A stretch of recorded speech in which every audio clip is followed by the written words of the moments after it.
mengenal nabinya dan mengenal agama Islam berdasarkan dalil-dalilnya. Nah, ini nanti kita akan bahas nanti di dalam kajian yang bab berikutnya tentang mengenal Allah itu seperti apa, mengenal nabinya, mengenal agama Islam itu berdasarkan dalil-dalilnya nanti. Ya Pak ya. Nah, ini kita akan kita menjelaskan terlebih dahulu tentang ya esensi ilmu itu sendiri ya Pak ya. Apa sih yang dimaksud dengan ilmu itu tadi? Ya, itu yang pertama. Kemudian yang kedua, amal. Ya Pak ya, amal. Yaitu menerapkan ilmu ini. Menerapkan ilmu ini. Maksudnya apa? Menerapkan ilmu ini, ilmu tentang mengenal Allah, mengenal nabinya dan mengenal agama Islam. Itu berdasarkan dalil. Maka itu adalah yang disebut dengan amal. Maksudnya begini, Pak. Sebelum kita beramal maka harus dengan berilmu terlebih dahulu.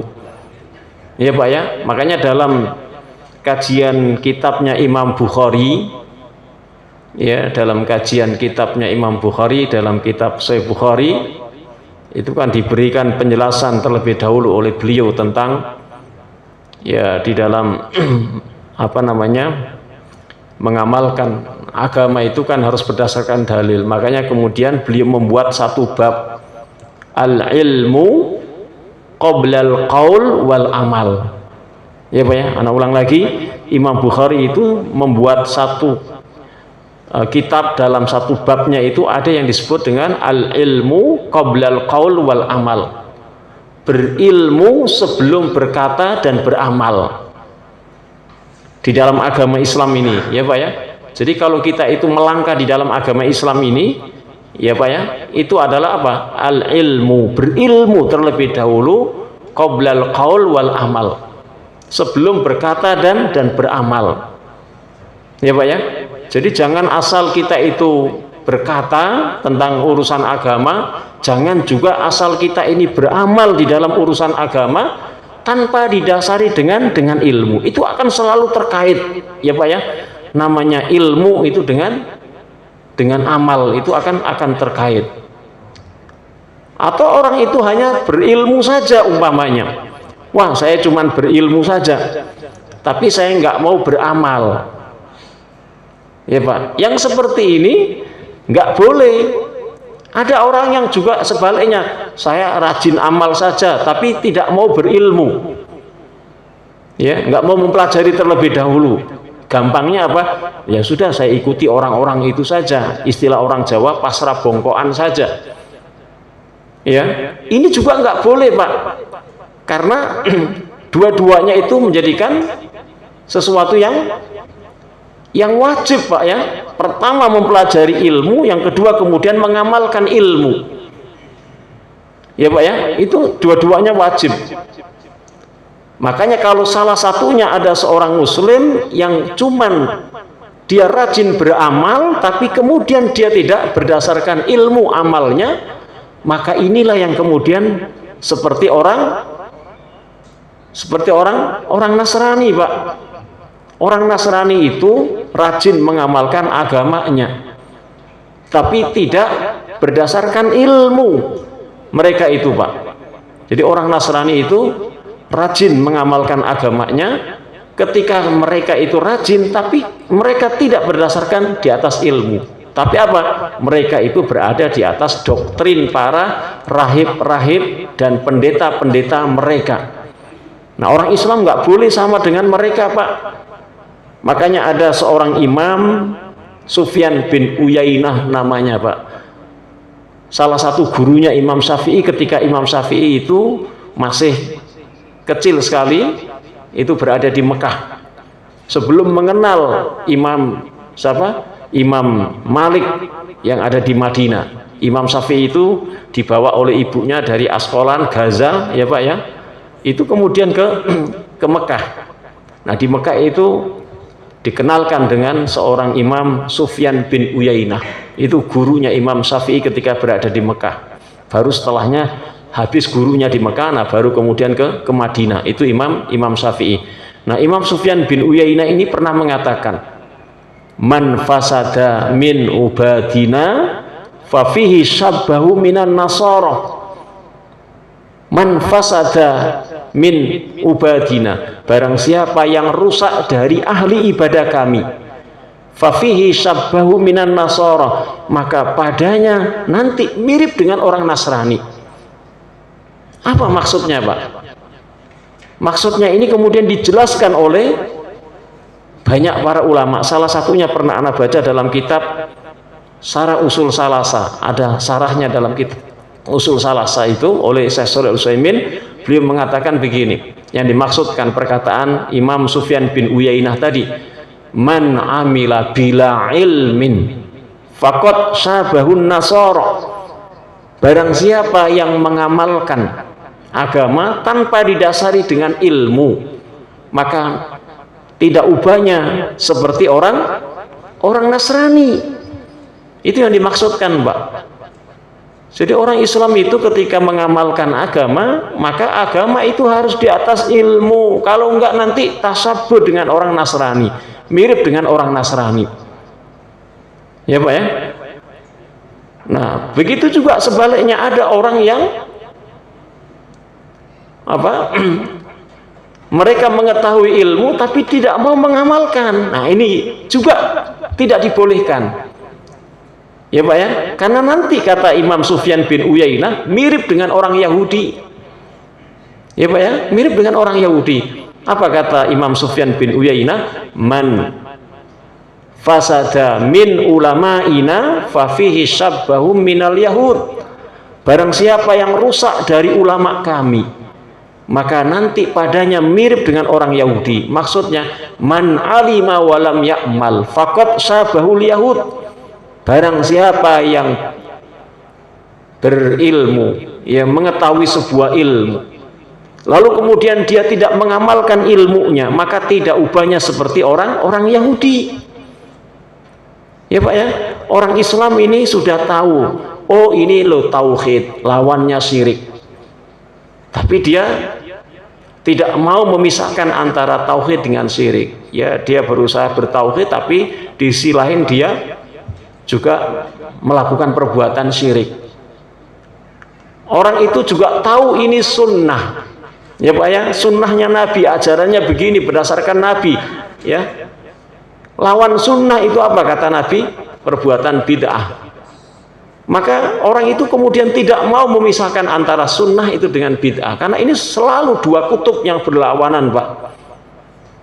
Maka kalau dia tidak mau membedakan, tidak mau memisahkan, di sisi lain dia rajin mengamalkan sunnahnya Nabi, tapi di sisi lain dia mengamalkan perbuatan bid'ah yang tidak pernah Nabi contohkan, maka ini nanti mirip dengan orang Yahudi, Pak. Nggak boleh, ya Pak ya, nanti mirip dengan orang Yahudi. Ya, maka orang yang mirip dengan orang Yahudi maupun orang Nasrani, maka itulah nanti yang akhirnya Rasulullah SAW tidak diakui sebagai umatnya. Ya, salah satu hadis yang menjelaskan, ya, di dalam sebuah hadis yang sahih, ya, yang diriwayatkan Imam Abu Dawud juga meriwayatkan, Imam Ahmad, kemudian Imam Muslim juga meriwayatkan, Rasulullah SAW bersabda, laisa minna man amila bisunnati ghairina, bukan golongan kami, bukan umatku, kata Nabi, jika ada orang-orang Islam yang beramal, ya, orang-orang Islam, ya, bisunnati ghairina, yang mengamalkan atau meniru-niru cara orang-orang selain kami, ya, mengikuti cara orang-orang selain kami, yaitu orang-orang kafir. Dan orang kafir itu selalu diwakili menjadi guru besarnya siapa, Pak? Orang Yahudi dan orang Nasrani, baru kemudian yang lainnya. Ya, naudzubillah min dzalik. Ya, dan amal itu bagian dari buah dari sebuah ilmu, Pak. Jadi kalau kita ini berilmu, mempelajari seperti ini, Pak, jangan cuman dijadikan sebagai bentuk Islamuluh, ya Pak ya, sebagai sebuah keilmuan saja. Banyak, Pak, orang-orang pintar tentang agama Islam tapi dia tidak pandai mengamalkan agama ini, banyak, Pak. Jangan, Pak, amalkan agama. Kita dapatkan satu ilmu, amalkan ilmu itu. Makanya ada pepatah yang disebutkan dalam ya pelajaran mahfudot ya Pak ya, pelajaran dulu waktu kita masih di SD itu Pak ya, itu kan ada pelajaran mahfudot, kata-kata mutiara yang indah yang dihafal dan sekaligus nasihat. Apa? Al ilmu bila amalin kasyajarin bila samarin. Ilmu itu bila tidak diamalkan bagaikan pohon yang tidak berbuah. Ya Pak ya, artinya apa? Kalau ilmu itu sudah kita pelajari tapi kemudian tidak kita amalkan, maka tidak akan mendatangkan kebaikan Pak. Loh, kalau kita itu nanam pohon Pak, tapi pohon itu sudah sampai gede, sampai rindang, tapi nggak pernah berbuah, nggak ada manfaatnya Pak, ya kan? Nggak ada manfaatnya, paling dapat rindangnya aja itu, ya. Tapi kita kan selalu mengharapkan buah, pohon itu dari buahnya. Taib, ikhwani fillah, azzakumullah. Ini anak sudah dengar bel Ustaz, gimana ini? Memang sudah selesai ya? Ya. Taib, kalau masih ada waktu sedikit lagi, anak akan sampaikan yang berikutnya. Jadi tadi yang kedua Pak, amal, yaitu menerapkan ilmu ini. Ya Pak ya, jadi nanti setelah kita mengetahui ilmu tentang mengenal Allah, mengenal nabinya, mengenal agama Islam, maka nanti yang kedua ini kita harus mengamalkan tentang mengenal Allah, mengenal nabinya, dan mengenal agama Islam. Jangan hanya dijadikan keilmuan saja Pak, itu nanti kita setelah pelajari nanti ya, kita mengetahui ya Pak ya. Jadi itu amal. Jadi amal ini bukti di dalam sebuah ilmu ya Pak ya. Ini akan selalu ya dituntut orang yang berilmu, maka kemudian dengan amal ya Pak ya. Bahkan kalau orang itu mengetahui kan berilmu, maka nanti akan menjadi orang yang tidak bisa mengamalkan ilmu, itu akan dituntut sama Allah Ta'ala nanti Pak ya Pak ya. Ya itu banyak ayat-ayat Quran yang menjelaskan, salah satunya dalam surat As-Saff ya Pak ya, kabura maqtan indallahi antakulu ma la taf'alun. Besar kemurkaan Allah, mereka mengetahui, mereka berkata tetapi mereka tidak mau mengamalkan. Artinya dia berkata di sini juga termasuk ya dia mengetahui ya lalu kemudian dia tidak mau mengamalkan. Nah ini suka ada orang yang kemudian saya nggak mau mempelajari ilmu, nanti saya takut dosa, nggak bisa ngamalin katanya. Kena orang Nasrani tadi ya kan, kena orang Yahudi ya Pak ya, kena orang Nasrani karena dia tidak mau mempelajari ilmu. Ya ini nggak boleh Pak, tetap harus mempelajari, setelah itu kemudian mengamalkan ilmu. Nah baru kemudian yang ketiga ini dakwah ya Pak ya, dakwah yaitu mengajak orang lain kepada ilmu ini, yaitu ilmu apa? Ilmu mengenal Allah, mengenal nabinya, mengenal agama Islam. Jadi ini dakwah ya Pak ya. Jadi setelah kita nanti Pak mengenal tentang ya Allah, mengenal nabinya dan mengenal agama Islam, maka nanti harus kita dakwahkan. Jadi dakwah itu adalah sesuatu yang wajib ya Pak ya, tetapi tentunya harus berada di atas ilmu. Artinya setelah kita mengetahui ilmunya ya Pak ya, itu menjadikan wajib. Sehingga salah satu di dalam sebuah dakwah, maka dakwah kepada orang lain ya, kalau bapak seorang suami mendakwakan kepada istrinya setelah mengetahui ilmu, itu didakwahkan Pak. Begitu juga ketika seorang istri ya mendapatkan suaminya itu sibuk, nggak sempat hadir dalam majelis taklim ya, sampai suaminya itu karena saking sibuknya dia bekerja untuk menafkahi anak dan istrinya, maka istri itu kemudian bekerja sama hadir dalam majelis ilmu. Nanti setelah dia mengetahui ilmu, maka kemudian apa? Berbagi kepada suaminya, mendakwahkan ilmunya itu kepada suaminya, ditransfer ilmunya kepada suaminya. Jadi ini kerjasama yang baik, tapi aksannya itu dua-duanya hadir dalam majelis ilmu Pak.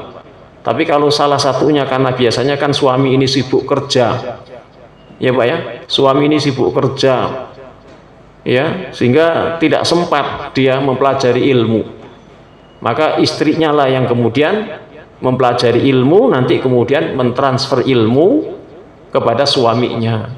Itu kerjasama yang baik, ya Pak ya. Sehingga mengajak orang lain itu kepada ilmu itu wajib hukumnya, Pak. Ya, wajib hukumnya.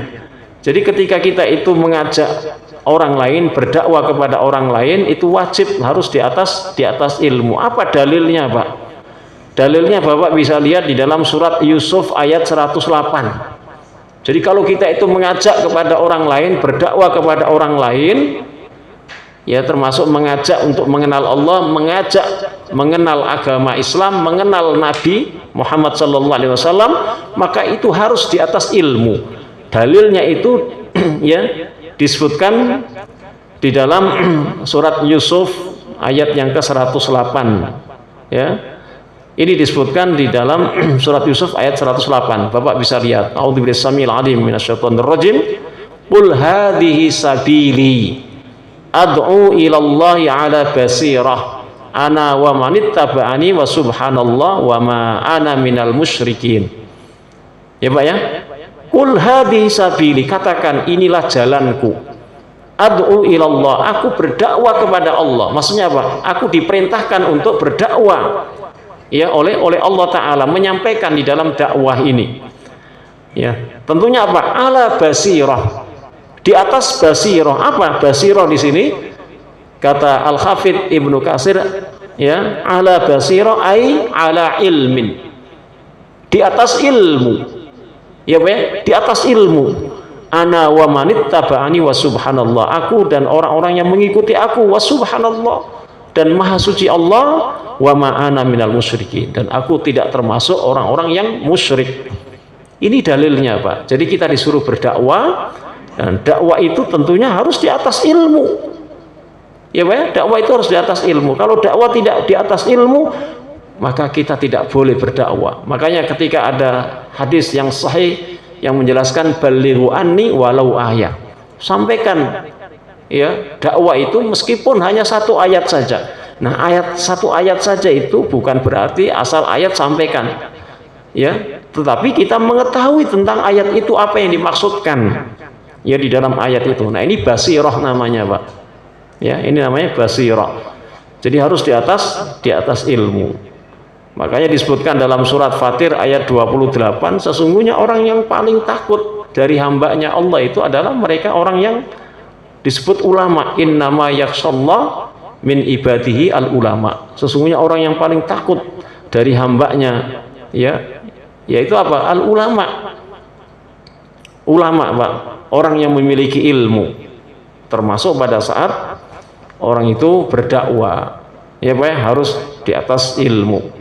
Sebab kalau tidak di atas ilmu di dalam dakwah ini nanti bisa kata Nabi fayadillu wa yudillun ya Pak ya, dalam hadis riwayat Imam Bukhari, fayadillu wa yudillun, orang itu bisa sesat dan akan menyesatkan orang lain ya Pak ya, akan menyesatkan orang-orang lain. Bahkan orang yang dakwah itu tidak di atas ilmu ya Pak ya, itu nanti akan membuat kerusakan Pak. Jadi kan sekarang ini banyak ada para dai-dai yang kemudian mereka ini tidak memiliki ilmu, berkompetensi dalam ilmu mereka ya, mereka ini kemudian menyampaikan ya, menyampaikan biasanya dengan hawa nafsunya ya Pak ya, mengajak kepada hawa nafsunya, kemudian mengajak kepada bertentangan dengan sunnah Nabi, itu juga banyak. Sampai Nabi menjelaskan di dalam hadis yang sahih ya, dalam riwayat Imam Ibnul Mubarak, inna min asratis sa'ah ayyul tamasal ilm indal asaghir. Sungguhnya tanda-tanda ya hari kiamat itu nanti banyaknya orang yang mengambil ilmu di hadapan orang yang dikatakan al-asaghir, orang yang paling kecil. Siapa paling kecil? Ai ahlul ahwa wal bidah, orang yang memperturutkan hawa nafsunya dan mengajak kepada kebid'ahan, maksudnya mengajak di dalam bertentangan dengan ajaran sunnah Nabi, itu banyak ya Pak ya. Wallahu ta'ala alam bisawab. Baik, karena ini sepertinya waktunya sudah tidak mungkin ana lanjutkan lagi ini ya, sabar nanti kita masih akan lanjutkan. Kan ini kan apa, kajian kitab ya Pak ya, nanti berkesinambungan terus ya Pak ya. Insyaallah taala nanti bulan depan kita akan masih sampaikan tentang sabar, baru nanti kemudian apa namanya berikutnya ya Pak ya, berikutnya tentang mengenal Allah seperti apa dan lain sebagainya ya Pak ya.